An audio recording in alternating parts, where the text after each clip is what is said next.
वे protein हा problem नाही आहे. प्रॉब्लेम आहे ते एकाच वेळेला खूप जास्त प्रोटीन घेत आहे त्याचा. आपले स्टमक आणि स्मॉल इंटेस्टाईन एका वेळेला एक limited amount of protein comfortably digest करू शकतात. जेव्हा तुम्ही मेगा प्रोटीन शेक घेताय 60 ते 80 ग्रॅमचा अप्रॉक्सिमेटली, सो तेव्हा त्यातलं काही प्रोटीन डायजेस्ट होत नाही आणि ते पुढे जातं लार्ज इंटेस्टाईनमध्ये. लार्ज इंटेस्टाईनमध्ये ट्रिलियन्स ऑफ बॅक्टेरिया असतात आणि ते त्याच्यावरती फर्मेंटेशनचं काम करतात आणि ह्या प्रोसेसमध्ये तयार होतो हायड्रोजन सल्फाईड आणि तो बेसिकली आहे स्मेली गॅस. सो त्याच्यामुळे व्हे प्रोटीन घेतल्यानंतर कधी कधी तुम्हाला गॅस, ब्लोटिंग आणि स्मेल येतो.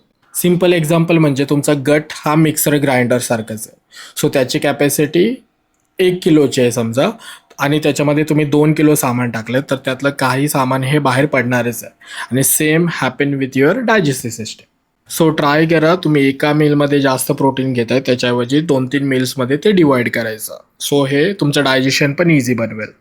ही रील सेव्ह करा आणि शेअर करा तुमच्या फ्रेंडसोबत ज्यांना डायजेशनचा इश्यू होतो.